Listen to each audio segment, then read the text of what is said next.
This podcast is part of Mishmash Media.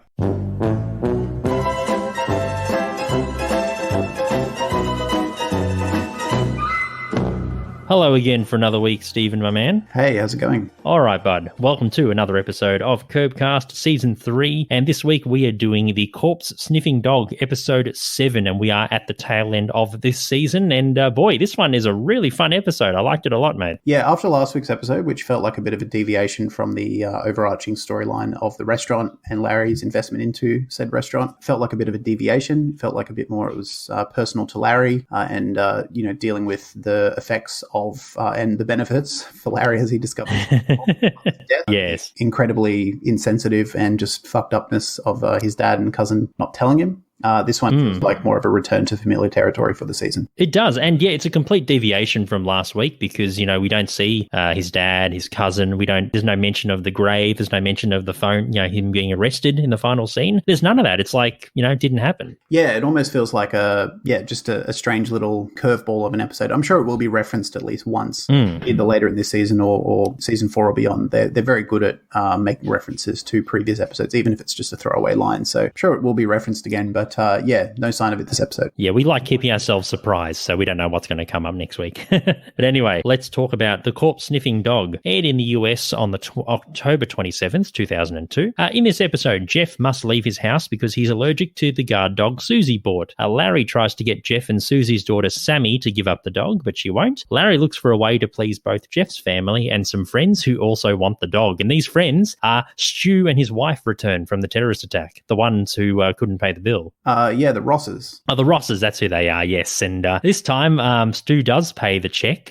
but something else comes from it, especially from the wife. She's not too happy about a particular thing that we'll focus on a bit later. Anyway, to kick off the Corpse Sniffing Dog, Larry meets an applicant for the chef position at the restaurant. Larry compliments him for being bald, so they have something in common. It's meant to be an interview about, what menu he's going to have and, his culinary skills and stuff, but instead they bond over their mutual baldness and talk about things that they do, like wearing hats while driving a car and baldness treatments that don't work. Now, I have a nice head of hair, Stephen, so I'm not too familiar with, baldness and stuff, but I can imagine that bald people, they see each other and they have like a mutual understanding of what they're going through. Yeah, I mean, Larry always brings up baldness as a way to connect with people, especially other bald people. He always sees himself through the victim lens of baldness, that he's subject to discrimination because of his baldness, and this is just another instance of him viewing the world through the frame of a bald man. And they get along really well. And I think he actually gets the job, this guy, just because of the baldness. It is kind of implied later on that he got the job.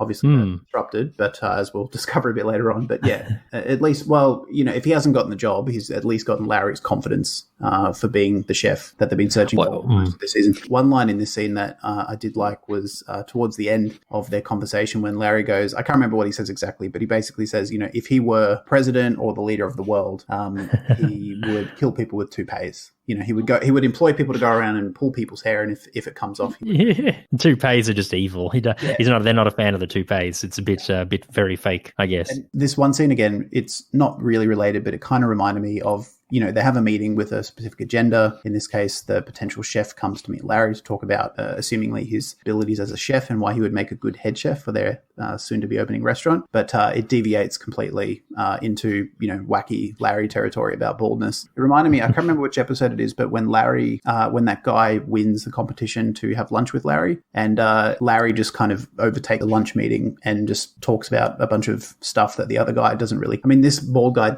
was relating to Larry, but the conversation went off topic completely. Yeah, that was the thong from last season. Yeah, that's right. It just reminded me of that. The meeting or the lunch date had a specific purpose, but it just completely out the window because Larry started talking about something completely irrelevant. But unlike the thong, the head chef guy actually, responded to what Larry said and they got along. Yeah, exactly. Later that evening, Larry and Cheryl, they're at dinner with Stu and his wife, or the Rosses, are making up for what happened in the terrorist attack 2 episodes prior. Stu complains that their son son wants a dog, or their children rather want a dog, but they don't want to put up with a dog. Larry tells Jeff about their German Shepherd. Sorry, Larry tells them about Jeff's German Shepherd, I should say, who sniffs corpses as it's an ex-police dog, or an ex-fire department dog, I think they said. Fire, police? Yeah, I think it was a fire department. It goes in after fires to make sure that there's no remaining bodies. Yeah. So ex-fire. So obviously you can smell a corpse from from a mile away. A burnt corpse. A burnt corpse. Yeah. Ooh, tasty nut. Larry explains that Jeff is allergic to the dog's fur, but they compliment the dog on how well it goes with kids. They're interested in adopting the dog for their children. The wine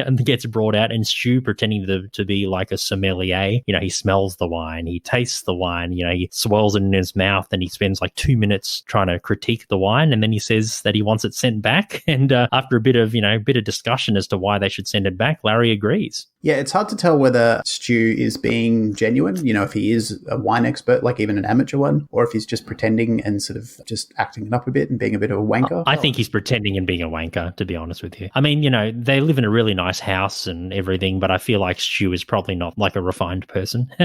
So, he's probably not into the fine things. It's probably his wife would be, but probably not him. Yeah. That's just my take. Yeah, and I mean, Larry, is no bullshit about this. He tastes it and he's like, it's fine, what are you talking about, sort of thing. And then they eventually agree. They do. The scene cuts to them having dessert, much like the terrorist attack, as they ask about Bobo's restaurant. Larry says that Cheryl jokingly doesn't like Larry talking about his pursuits. And, he goes, oh, Cheryl, she doesn't like when I talk about the things that I love doing and stuff. And Cheryl tosses it down, like, that's not true, and like kind of, she denies it. And Cheryl tells him that Larry hired the head chef because he's bald rather than finding out how good he is. So she says that to them as well. Now, the main part, the pivotal part of the scene, the check comes out and Stu gladly offers to pay the bill. And he jokingly says to Larry, do you need to use the bathroom? And Larry says, nope, I'm fine, I'm good. And they seem to have a good chuckle about it. Stu's wife asks them, well, as he's paying for the money, or he's putting out the credit card, Stu's wife asks them to thank her as well as Stu. And they begin arguing about why they should thank both of them when they're thanking Stu, who took out the credit card. And Larry says that it's Stu's money. So Stu actually earns the money. So why should I thank you for it as well? And Larry earns the money in his marriage from his work. Yeah, I did like, Cheryl was probably a bit upset with Larry over that comment, but he did say, I've been married to you for 11 years and that's my job. That's your job, earning the money. And, Cheryl hasn't really worked for 11 years.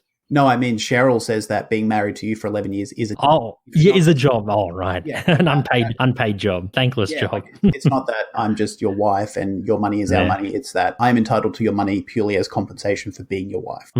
Your wife, oh God. Well, I'm of the opinion that if you're in a couple and, either one of you work or the other, I feel like it can be both of your money. Like, what do you think? I feel like it's just dependent on the couple. It's just a conversation like, hey, should we open a joint bank account, or does all of our money get treated equally? Do we have our own separate accounts? Most people that I know who are, in some long-term relationship, whether they're married or whatever, seem to have, their money, some of it goes into a joint account that pays their bills or their mortgage or whatever. And then they have their own individual money because, I think the idea of, the man earning the money and then the wife spending the money is a bit of an old trope, and people are a bit more independent these days, whilst also being a couple. So, but there are some people who probably still have that traditional dynamic of the man earns the money, but the wife spends the money, or manages the money is probably a better way to put it. Money manager, yeah. But to answer your question in a general way, I think it's just couple specific. I don't think there's a be all and end all or a blanket rule that should apply. Fair enough. It's similar, like you do have your own money as well, but then you've got you share bills and rent and mortgage or whatever as well. So I think that's probably the fair thing. Yeah, I mean legally, if you've been, at least in Australia, if you've been in a relationship, I think for more than 12 months living together, you are considered a de facto, and legally, if, even if the guy earns or the woman earns the majority of the income or all the income, if you were to split up legally, it would be considered, a joint asset that's split down the middle. So I guess from the perspective of the law, I'm not sure what it is in America. I imagine it's something kind of similar. Yeah, personally, it's just whatever the couple agrees to. Yeah, I mean, I wouldn't get shitty if my, say, fiance pulled out her credit card to pay for dinner, and then no one thanked me either. That's fine. I don't care. Well, if you're thanking her, you're thanking me too, Yeah, I mean, I see Larry's point of view as a bit too transactional of like, well, you think you're overthinking it. It's like a thank you is just a courteous thing. It doesn't need to be specific things said in response to a specific gesture. It's just like thank you, whether it's to both of them or individuals. So Larry's thinking of it in a bit too of a, he's just just overthinking it. But Mrs. Ross herself is also being, hysterical and, she's thinking too much about it as well. Yeah, I mean, I think they're both just making a mountain out of a molehill. They are. Mostly her. Yeah, I mean, if I went to dinner and one person thanked, not me, but the other person I was with, I'd maybe be a bit curious about it. I go, oh, why did they just thank that single person and not both of us? Or just throw out a general thanks? But I wouldn't harp on it like she is. Yeah, fair enough. Yeah, but anyway, she gets even more filthy about it as the episode goes along. In the next scene, Larry chats to Ted, Michael, and the other investors at Bobo's, and he asks them why there's no partitions in between the urinals. Because when I went to the US, it's really funny. Most places I went to, even like the shopping malls and stuff, they had partitions in the urinals. Whereas in Australia, it's not as common. It's more like in the fancy places like casinos or fine dining restaurants or something. But they don't seem to be in a lot of places here, which is surprising. No, I mean there are some partitions somewhere, but it's mostly just an open trough. Literally just one stainless steel wall that you can do your business in if you're a man. Just your front business, not your back business. Oh, of course. Oh, that'd be messy. But no, your front business, yes. Don't get me wrong. Some people do. I have seen a few random deposits in the trough. Probably a drunk person or someone who was too desperate and they couldn't wait for a cubicle to become free, so they just do their thing where they should do their thing. Good luck to them, I'd say. When you got to go, you got to go. Mm-hmm, as the saying goes. The investors say that they can't order them as they're opening in 3 days, so Bobo's not too far to go till they're ready to go. Jeff walks in with Oscar the dog, and Oscar starts barking and walking towards the other end of the restaurant. Jeff takes him past the kitchen, or towards the kitchen, I believe. Oscar starts digging at the concrete ground near the kitchen, and Larry suspects that there may be a corpse under the floorboards as he tells them that he is an ex-fire department dog who can sniff bodies. So this brings up a bit of a conundrum. You're opening in 3 days' time, but you could potentially have a dead body. If there's a dead body under the floorboards or the concrete and this catches wind in the media, it's not really good PR for your restaurant, especially on opening night. Yeah, I mean, the right thing to do is to just deal with it when it starts rather than try and delay it. And I mean, if you open the restaurant in 3 days and say, okay, we'll try and keep it under wraps and we'll deal with the dead body in 6 months, we'll check if there's a dead body. It's better I'd rather delay a restaurant opening than have a restaurant open for 6 months or 12 months and then have it stop for a month while they investigate this body. It's better to just... Of course. Do it sooner. Before everything swings into motion. And especially, if you're right, if you are operating and then suddenly there could be a dead body underneath, but you've been serving food and, providing hospitality in that space, and if, the media or someone caught wind of it, that's even worse for your brand, I think. Yeah, if they found out that you had delayed dealing with the potential dead body because it was too close to your restaurant opening, I think that would just be the end of your restaurant. It would be so much negative press. Mm-hmm. So they'd rather just nip it in the bud right away and just get it done before they open. Yeah, and I mean, I don't think they see it at, when they think about the idea of, oh, maybe there's a dead body, maybe we should call the police and get this investigated. I don't think any of them anticipate that it's going to take, a few weeks to bury the hole. So I don't think when it's being dug up, even before it's, we'll find out soon that it isn't actually a dead body, but, none of them anticipate that it will be so disruptive. I think they think it's just, a day, maybe 2. Most of them probably have never picked up a hammer in their lives, to be honest. Some of those celebrity investors, so they wouldn't know. I can imagine Ted Danson would have been pretty handy in his younger years, or, not... Oh, Ted, yeah. Not unafraid to, do a bit of handiwork around the house. But, I imagine most of them would employ people or, have a staff to do that sort of thing. Yeah. But anyway, they just don't seem like the laborious type. But no, if I was in that situation, I'd probably think a day or 2 as well. But no, not 3 to 4 weeks like the police mentioned in the next scene. We shouldn't have called the cops. We shouldn't have even brought the dog in here in the first place. Hey, what's going on? He's found something? Has he got something? Wait a second. Hold on. I think he's found something. They arrive and suspect that there is a dead body under the floor because they know that Oscar the dog is an ex-fire dog, so they actually know of the dog and they trust that, they're always correct. They say that they need to tear up the floor to investigate, which halts plans to open the restaurant in 3 days' time. And they say that it can take 3 to 4 weeks, which, throws everything off. Jeff and Larry are talking outside of the restaurant saying that Bobo's will be ruined if it's revealed that there is a dead body under the floor, like we mentioned previously, like bad PR, etc. Trying to cover up, dead bodies and stuff. Not a good look for your new restaurant. Larry offers for Stu and his wife to take Oscar to Jeff, but Jeff says that his daughter is in love with the dog and won't get rid of it. Larry tells him to convince her that the dog needs to go to make her dad feel better, and so the dad can stay. Yeah, and again, it doesn't work out exactly as you would expect. No, because right after this, Jeff tells Sammy at home about his allergies because of Oscar, and he's got to say, look, it's either me or the dog. What's it going to be? And Sammy says that she'd rather have Oscar around than her dad if she had to pick one. one, which frustrates Jeff. So, she's so in love with the dog that she'll even, rather get rid of her deadbeat dad to have it. Yeah, and I mean, Jeff, it is shown many times that he's not the best father, so it doesn't surprise me. But I would imagine as well that Jeff's wife's name is escaping me at the moment. Susie. I'm sure, she's a pretty vindictive, angry person. I'm sure she's poisoned Jeff, in Sammy's eyes a bit as well. I'm sure she's contributed to Sammy's lack of respect or, wanting him to be around as well. She certainly said things to Sammy about her father, making him out to be like a monster. Especially in previous episodes where Susie says that Jeff's a monster, Jeff's a fat fuck, Jeff does this, he takes the food. She says in an episode she takes the food out of my children's mouth, when they mentioned the sponge cakes from a few episodes ago, So yeah, she paints him as like a really bad, monstrous figure. And when you tell that to like an 8-year-old kid or however old she is, she'll believe it. Yeah, I mean, 8-year-olds don't have the ability to sort of see through maybe an agenda that one parent would have against the other, or an ability to sort of, understand motivations. They just sort of take things as they are. So yeah. Oh, sorry, it said in the episode that Sammy's 7 years old in the episode. So yeah, bit younger, but yes, very impressionable. Yeah, 7, 8, same difference. Same difference. 12 months difference. The floor at Bobo's is dug up and a crime scene has been established. Oscar sniffs something out, so everyone's like, oh shit, maybe they have found a dead body. He walks out of the hole with a bra in his mouth, a very, it's all intact, the bra, but it's very dirty and, very worn. The investors, they're frustrated that the floor was dug up just for a bra. I thought this dog would sniff corpses. What the hell is this? The police tell them that it will take 3 to 4 weeks to fix up the floor as the gas and the electrical wires were all cut, so they got to get reconnected again. So this throws off plans for Bobo's to open. Yeah, and I understand why they're upset. I mean, they're probably on some level thankful that it was just a bra, but once they're relieved of that situation, then the next wave of being pissed off is that, well, you've delayed our restaurant again. And I mean, it's not like they haven't had any other headaches with this restaurant. No. So it's just another round of shit. And courtesy, well, actually not due to Larry, it's due to Jeff this time. So it's not something that Larry did to throw it off. Yeah, I mean, it wasn't anyone's poor judgment or anything. It was just, incidental with Oscar turning up to the restaurant. It's not like Jeff brought him there. It's like, yeah, I bring my dog to the restaurant and this happens unexpectedly. So no one's poor judgment. It's not like Larry, sort of disrupted it, like he did with, again, I can't remember the guy's name, but Ted Danson's personal chef. They all thought it was going to be a done deal. And then Larry comments that his food isn't saucy enough. Yes. Throws a spanner in the works. And that was just Larry being too honest or, not exercising a fair call or a fair judgment. But this just... Oh, the food was too saucy.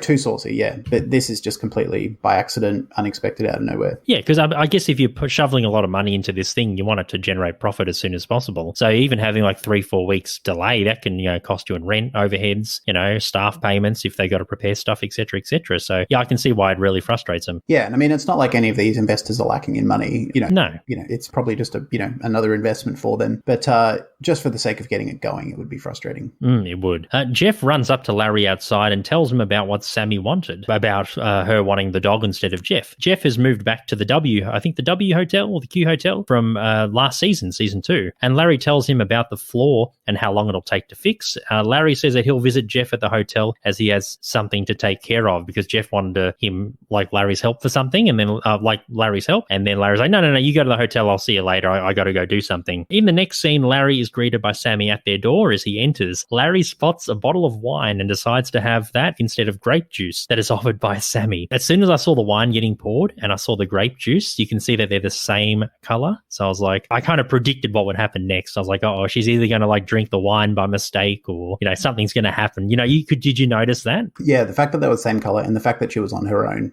set it up so that something was going to go wrong there. Going to go down. Larry tries to convince Sammy to get another pet instead of Oscar. You can try a hamster or you can try a ferret or you can try this.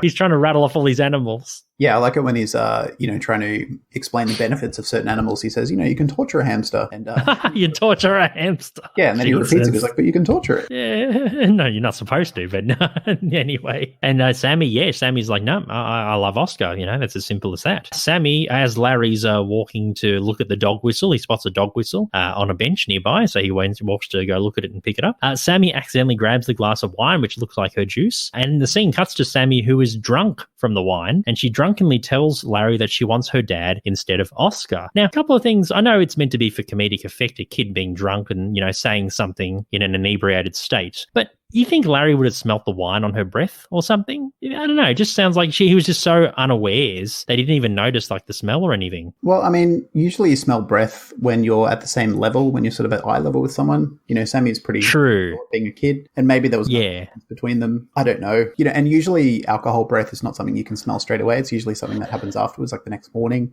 or later on in the night. But after, wine. Yeah, I mean, I didn't think of that, but I don't think it would be something Larry would definitely be able to smell. You know, there's a lot of reasons why he wouldn't have been able to, I think. Fair enough. I thought maybe Larry was probably unaware. You know, he just wasn't even paying attention. That was just my way of seeing it, because he thinks that she actually has a speech impediment, which he mentions in a later scene. So Larry, it's implied, or he thinks that Sammy said it's fine to take Oscar to Stu's place. So he takes Oscar to Stu's and arrives. Mrs. Ross answers and he offers them the dog. The wife tries to get Larry to say about what happened at the dinner and that he can thank her for the meal as well. And Larry, I think that he probably doesn't like Mrs. Ross too much. Larry says, like snarkily says, that she'll have to wait for the thank you as Stu paid for it and not her. But he's kind of like, he's a bit snarky about it, old Larry. Yeah, he sort of halted over her, you know, the fact that he won't thank her. And I think he gets a bit of joy out of sort of having it over her and having her be pissed off at him for not getting the thanks. Yeah. Yeah, and it kind of shows his, you know, Larry doesn't really have a set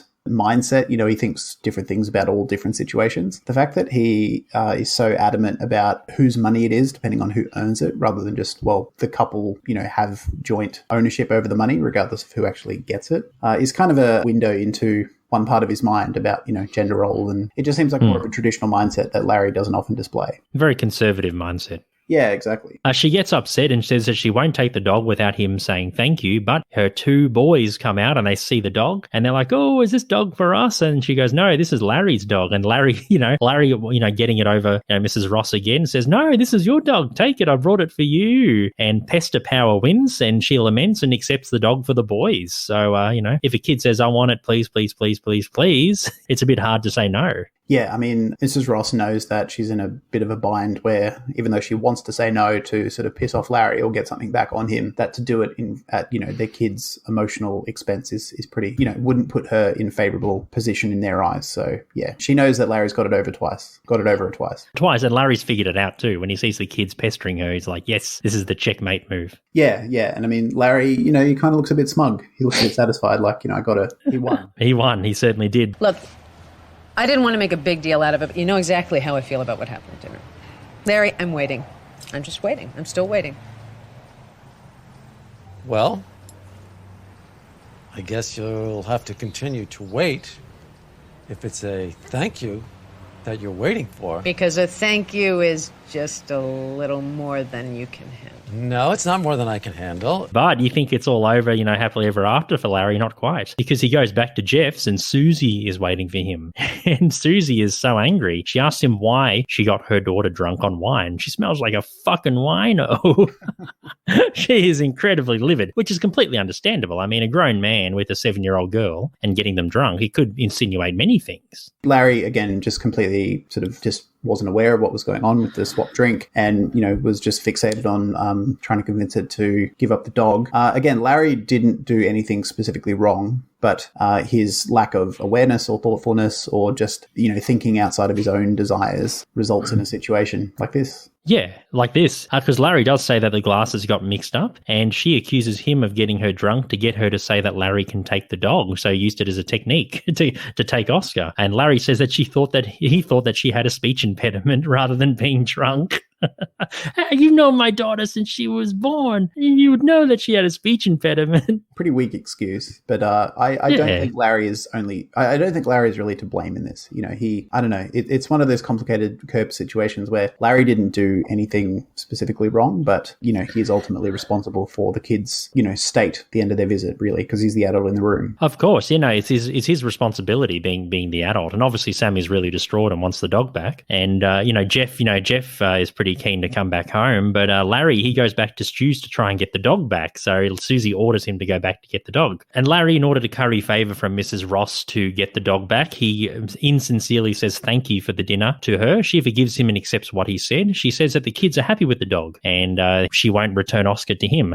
She calls Larry out for wanting the dog back. You know, why would you give us a dog and you want it back? It doesn't make sense. She refuses. And Larry takes back his thank you. He's like, oh, you know what? I didn't actually mean it. You know, Stu paid for it. He becomes his snarky self again. He walks off and he uses the dog whistle in his pocket as Oscar runs to him and they drive off. And Mrs. Ross is very, very livid by that point, and we'll probably see the lividity or the anger manifest in later seasons or later episodes. Yeah, it's kind of Larry sort of wins twice upon their initial conversation when he first turns up with the dog, and then, wins twice again in that he unthanked her and got the dog back. So Larry makes out the victor many times in this episode. He certainly does. And in the final scene, you don't hear anything but end credits or the end music plays. Jeff is at home and getting his bags ready to go back home, and Larry drives home with Oscar the dog. The end music begins to play as Jeff is very pissed off at Larry for bringing the dog back, as he was told that Sammy wants Jeff home instead. Jeff grabs his bags from the front door, goes back in his car to head to the hotel again, and that's the end of the episode. Yeah, a bit of an abrupt ending, but a good one. Yeah, but it's good how there was no dialogue, and you're seeing it from like a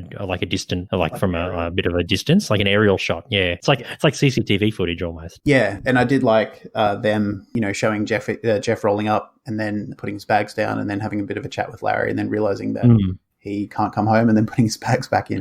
Yeah. Nice touch. It was very nice physical comedy as well. Yeah. It worked, yeah. But anyway, that was The Corpse Sniffing Dog, a much better episode than last week, my friend. I give this one 4 out of 5 Larrys. What about you, buddy? I give this one again, like last week, 3.5. Oh, right. Yep. Okay. Same. Yep. Last week, if you go back and listen to last week's episode and the rating I gave it 3.5. Not because I found it especially funny, but because I was I respected the boundaries that they were willing to push by going to the places they did in last week's episode. This week, the 3.5 is just because the episode just felt a bit more Kirby, a bit more familiar, and just a nice sort of return to the the storyline of the restaurant for season 7. And I found this one just a very simple episode. There was just there was just Jeff, a dog, Larry, and and a hole in the ground. Really, there wasn't a lot of moving parts, and sometimes that's nice. Yeah, it kind of harks back to earlier seasons of the show where it was just like a simple concept with the familiar characters. Yeah, and just a simple complication, and Larry's just trying to figure it out so that it works out for everyone. So we'll find out later in the season how Bobo's goes, I guess. Yeah. And that was Curbcast. Thank you so much for listening. You can follow us on social media. Be sure to check the links in today's show notes, and you can send us an email, curbcastpod@gmail.com. We also have a Seinfeld podcast called But I Don't Want to Be a Secondary Character, where we talk about the secondary characters from that wonderful show, so be sure to check that out as well. My name's Ivan. And I'm Stephen. And we'll catch you next week for episode 8 of Curbcast Season 3. Take care of yourselves and each other.